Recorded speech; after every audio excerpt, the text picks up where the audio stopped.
નમસ્કાર મિત્રો, જય શ્રી કૃષ્ણ. સ્વાગત છે તમારું ફરી એકવાર આપની ભક્તિ ચેનલ ખીમજી કાચરિયામાં. આજે પાપ મોચની એકાદશીના દિવસે શ્રીમદ ભગવદ્ ગીતાના 6થા અધ્યાયનો પાઠ કરીશું. 5મા અધ્યાયના આરંભમાં અર્જુને કર્મ સંન્યાસ, સાંખ્યયોગ તથા કર્મયોગ એ બંનેમાંથી કયું સાધન ચોક્કસ કલ્યાણકારી છે એ જણાવવા ભગવાનને પ્રાર્થના કરી. ત્યારે ભગવાને બંને સાધનોને કલ્યાણકારી જણાવ્યા અને ફળમાં બંનેની સમાનતા છતાં સાધનામાં સુગમતા હોવાથી કર્મ સંન્યાસ કરતાં કર્મયોગની શ્રેષ્ઠતા સિદ્ધ કરી. ત્યારબાદ એ બંને સાધનોનું સ્વરૂપ, એની વિધિ અને એનું ફળ સારી રીતે જણાવ્યું.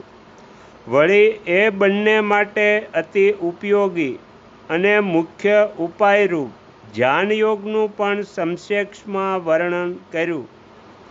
પરંતુ એ બંનેમાંથી કયું સાધન કરવું એ વાત સ્પષ્ટ રીતે અર્જુનને ન સમજવાથી તેમજ ધ્યાનયોગનું અંગ પ્રત્યોગોસંગ સંપૂર્ણ વર્ણન ન થવાથી ધ્યાનયોગનું અંગો સહિત વિસ્તૃત વર્ણન કરવા આ 6થા અધ્યાયનો આરંભ કરે છે.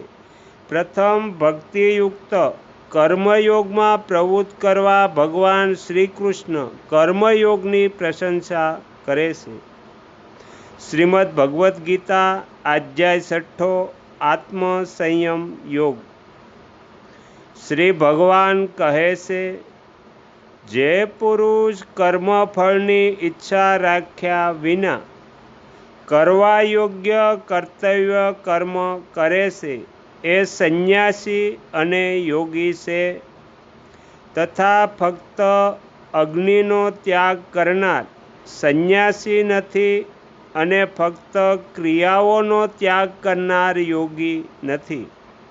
હે પાંડુપુત્ર, જેને સંન્યાસ કહે છે એને જ તું યોગ જાણ. કેમ કે સંકલ્પનો ત્યાગ ન કરનાર કોઈ પણ પુરુષ યોગી નથી થતો.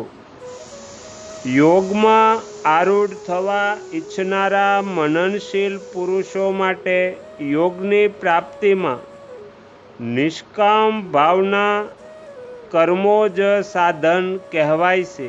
અને યોગારૂઢ થઈ ગયા પછી એ યોગારૂઢ પુરુષને શમ અર્થાત સર્વ સંકલ્પનો અભાવ જ કલ્યાણમાં સાધન કહેવાય છે.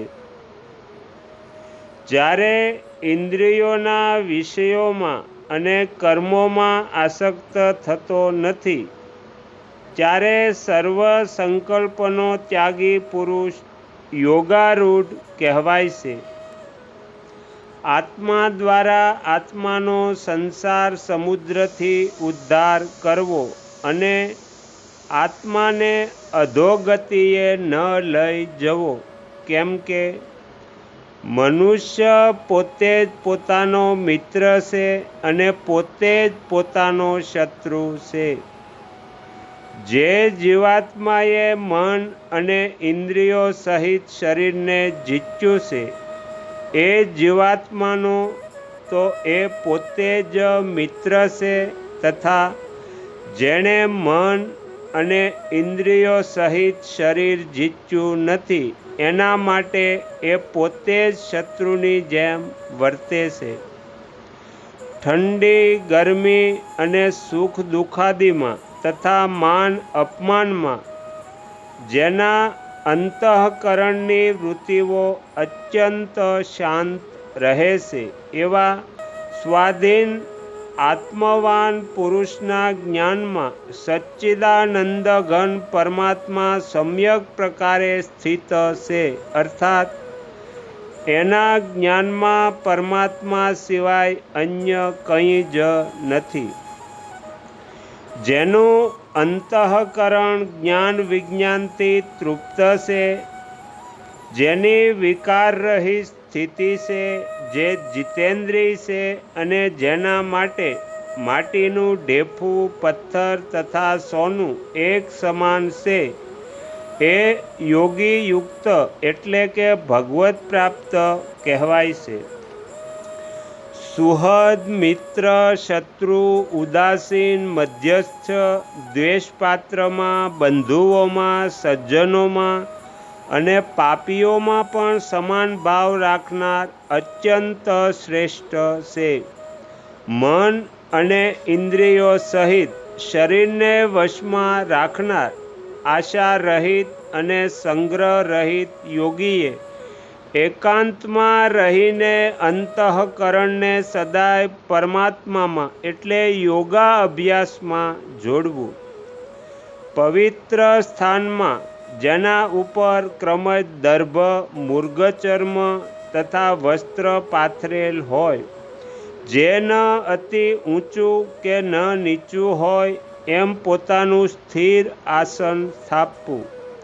એ આસન પર બેસીને ચિત્ત અને ઇન્દ્રિયોની ક્રિયાઓને વશમાં કરી મનને એકાગ્ર કરીને અંતઃકરણની શુદ્ધિ માટે યોગા અભ્યાસ કરવો.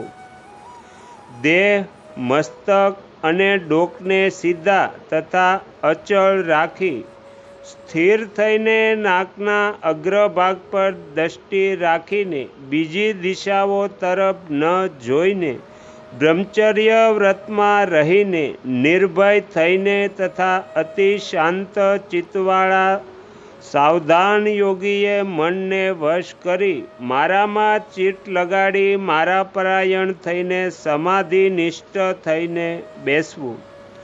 વશમાં કરેલા મનવાળો યોગી આ રીતે આત્માને નિરંતર મુજ પરમેશ્વર સ્વરૂપમાં જોડી મારામાં રહેલી પરમાનંદની પરાકાષ્ઠા રૂપ શાંતિ પામે છે.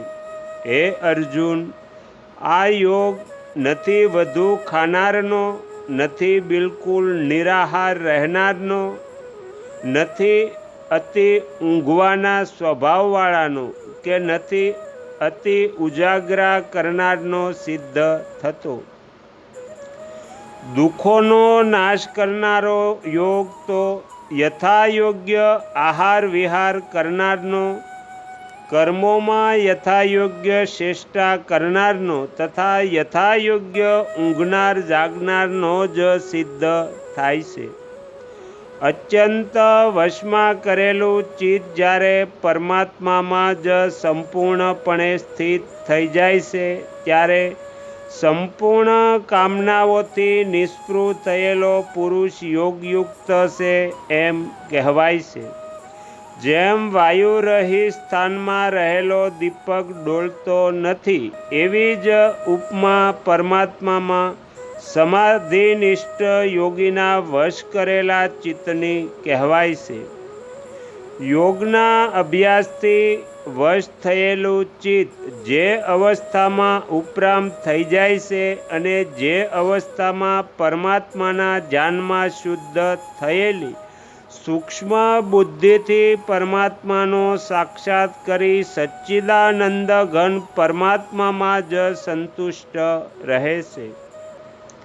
અતીન્દ્રિય અને ફક્ત શુદ્ધ થયેલી સૂક્ષ્મ બુદ્ધિ દ્વારા ગ્રહણ કરવા યોગ્ય જે અનંત આનંદ છે, એને જે અવસ્થામાં અનુભવે છે તેમને જ જે અવસ્થામાં રહીને આ યોગી પરમાત્માના સ્વરૂપથી ચલિત થતો જ નથી. પરમાત્માની પ્રાપ્તિરૂપી જે લાભને પામીને એના કરતાં અધિક બીજો કોઈ લાભ નથી માનતો તથા પરમાત્મા પ્રાપ્તિરૂપી જે અવસ્થામાં રહીને યોગી મોટા ભારે દુઃખથી પણ ચલિત નથી થતો, એ દુઃખરૂપી સંસારના સંયોગથી રહિત છે તથા જેનું નામ યોગ છે એને જાણવો જોઈએ. એ યોગ કંટાળ્યા વિના અર્થાત ધૈર્ય અને ઉત્સાહયુક્ત ચિત્તથી નિશ્ચયપૂર્વક કરવો જ કર્તવ્ય છે. સંકલ્પથી ઉત્પન્ન થનારી સર્વ કામનાઓનો સંપૂર્ણપણે ત્યાગીને અને મનથી ઇન્દ્રિયોના સમૂહને સર્વ રીતે વશ કરીને ધીમે ધીમે અભ્યાસ કરતા રહી ઉપરામ થતા જવું તથા ધૈર્યયુક્ત બુદ્ધિથી મનને પરમાત્મામાં સ્થિર કરી પરમાત્મા સિવાય બીજું કંઈ પણ ચિંતન ન કરવું. આ અસ્થિર અને સંચળ મન જે શબ્દાદી વિષયોના નિમિત્તે સંચારમાં વિસરે છે એ નિમિત્તથી રોકી એટલે કે ત્યાંથી હટાવી એને વારંવાર પરમાત્મામાં જ વશ સ્થિર કરવું. કેમ કે જેનું મન અતિ શાંત છે, જે પાપ રહિત છે અને જેનો રજોગુણ શાંત થઈ ગયો છે એવા આ સચ્ચિદાનંદ ઘન બ્રહ્મ સાથે એકત્વ સાધેલા યોગીને ઉત્તમ આનંદ પ્રાપ્ત થાય છે. આ પ્રમાણે એ પાપરહિત યોગી નિરંતર આત્માને પરમાત્મામાં સમાહિત કરી સહેલાઈથી પરબ્રહ્મ પરમાત્માની પ્રાપ્તિરૂપ અનંત આનંદનો અનુભવ કરે છે. સર્વવ્યાપી અનંત ચેતનામાં એકત્વ ભાવથી સ્થિતિ પામેલ યોગયુક્ત આત્માવાળો તથા સર્વમાં સમદ્રષ્ટિવાળો યોગી આત્માને સંપૂર્ણ ભૂત પ્રાણીઓમાં રહેલ અને સંપૂર્ણ ભૂત પ્રાણીઓમાં આત્માને કલ્પિત જુએ છે. જે પુરુષ સંપૂર્ણ પ્રાણીઓમાં સૌના આત્મરૂપ મુજ વાસુદેવને જ બધે જુએ છે અને સંપૂર્ણ પ્રાણીઓને મુજ વાસુદેવમાં જુએ છે એના માટે હું અદૃશ્ય નથી અને એ મારા માટે અદૃશ્ય નથી. જે પુરુષ એકત્વ ભાવ સાધીને સંપૂર્ણ પ્રાણીઓમાં આત્મારૂપે રહેલા મુજ સચ્ચિદાનંદ ઘન વાસુદેવને ભજે છે એ યોગી સર્વ પ્રકારે વર્તીને પણ મારામાં જ વર્તે છે.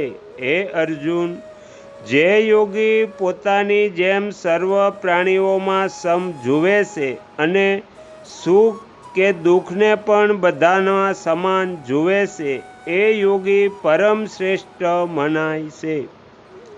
અર્જુન કહે છે, હે મધુસૂદન, જે આ યોગ આપે સંભાવ રૂપે કહ્યો એની હું મન સંચળ હોવાથી નિત્ય સ્થિતિ નથી જોતો. કેમ કે હે શ્રી કૃષ્ણ, આ મન અતિ સંચળ વિહવળ કરનાર અતિ દૃઢ અને બળવાન છે. આથી એને વશમાં કરવું એ હું વાયુને રોકવા જેવું અત્યંત દુષ્કર માનું છું. તો શ્રી ભગવાન કહે છે, હે મહાબાહો, ખરેખર મન સંચળ અને મુશ્કેલીથી વશ થનારું છે, પરંતુ હે કુંતીપુત્ર, એ અભ્યાસ અને વૈરાગ્યથી વશમાં થાય છે. જેણે મન વશમાં કર્યું નથી એવા પુરુષ માટે યોગ દુષ્પ્રાપ્ય છે અને વશમાં કરેલા મનવાળા યત્નશીલ પુરુષ માટે સાધનથી એને પ્રાપ્ત કરવો સહજ છે. આ મારો મત છે. અર્જુન કહે છે, હે શ્રી કૃષ્ણ, જે યોગમાં શ્રદ્ધા રાખનાર હોય પરંતુ સંયમી ન હોવાથી જેનું મન અંતકાળે યોગથી ચલિત થઈ જાય તો એવા સાધક યોગની સિદ્ધિને અર્થાત ભગવત સાક્ષાત્કાર ન પામતા કઈ ગતિને પામે છે? હે મહાબાહો, શું ભગવત પ્રાપ્તિના માર્ગમાં મોહિત અને આશ્ચર્ય રહિત થયેલા પુરુષ છૂટા પડેલા વાદળની જેમ બંને બાજુઓથી ભ્રષ્ટ થઈને નષ્ટ તો નથી થઈ જતો ને? શ્રી કૃષ્ણ, મારા આ સંશયને સંપૂર્ણપણે છેદવામાં આપ જ યોગ્ય છો. કેમ કે આપના સિવાય આ સંશયને છેદનાર બીજા મળવા સંભવ નથી. તો શ્રી ભગવાન કહે છે, હે પાર્થ, એ પુરુષોનો નથી આ લોકમાં નાશ થતો કે નથી પરલોકમાં નાશ થતો. કેમ કે હે પ્રિય, આત્મો ઉદ્ધાર દ્વાર માટે અર્થાત ભગવત પ્રાપ્તિ માટે કર્મ કરનાર કોઈ પણ મનુષ્ય દુર્ગતિ નથી પામતો. એ યોગ ભ્રષ્ટ પુરુષ પુણ્યવાનના લોકને અર્થાત સ્વર્ગાદી ઉત્તમ લોકને પામીને એમાં ઘણા વર્ષો સુધી રહીને પછી પવિત્ર શ્રીમંતોના ઘરે જન્મ લે છે. અથવા વૈરાગ્યવાન પુરુષો એ લોકમાં ન જઈ જ્ઞાનવાન યોગીઓના જ કુળમાં જન્મ લે છે. પરંતુ આ જે જન્મ છે એ ખરેખર સંસારમાં અત્યંત દુર્લભ છે.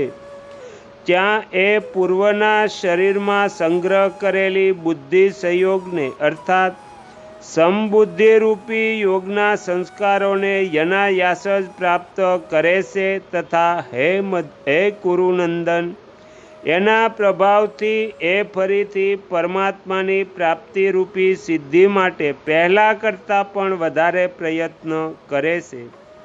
એ શ્રીમતોના ઘરમાં જન્મ લેનાર યોગભ્રષ્ટ પરાધીન હોવા છતાં એના પૂર્વના અભ્યાસને લીધે જ નિસંદેહ ભગવાન તરફ આકર્ષાય છે. તથા સમબુદ્ધિરૂપી યોગનો જિજ્ઞાસુ પણ વેદમાં કહેલા સકામ કર્મોના ફળને ઓળંગી જાય છે. પરંતુ પ્રયત્નપૂર્વક અભ્યાસ કરનાર યોગી તો છેલ્લા અનેક જન્મોના સંસ્કાર બળથી આ જ જન્મમાં સસિદ્ધ થઈને સંપૂર્ણ પાપરહિત થાય છે. ત્યાર પછી એ તત્કાળ પરમ ગતિને પામે છે. આવો યોગી તપસ્વીઓ કરતાં શ્રેષ્ઠ છે, શાસ્ત્રીય જ્ઞાનીઓ કરતાં પણ શ્રેષ્ઠ મનાય છે, અને સકામ કર્મ કરનારાઓ કરતાં પણ યોગી શ્રેષ્ઠ છે. આથી હે અર્જુન, તું આવો યોગી બન. સર્વ યોગીઓમાં પણ જે શ્રદ્ધાવાન યોગી મારામાં અર્પણ કરેલા અંતઃકરણથી મને જ નિરંતર ભજે છે, એ યોગીને મેં પરમ શ્રેષ્ઠ માન્યો છે. આ પ્રમાણે ઉપનિષદો, બ્રહ્મવિદ્યા તથા યોગશાસ્ત્ર રૂપ શ્રીમદ ભગવદ્ ગીતામાં શ્રી કૃષ્ણ તથા અર્જુનના સંવાદ વિશે આત્મસંયમ યોગ નામનો 6ઠ્ઠો અધ્યાય સંપૂર્ણ. શ્રી સદ્ગુરુદેવની જય. આગળના વિડીયો જોવા માટે આ ચેનલને સબસ્ક્રાઈબ કરો અને જો આ વિડીયો પસંદ આવ્યો હોય તો લાઈક કરો.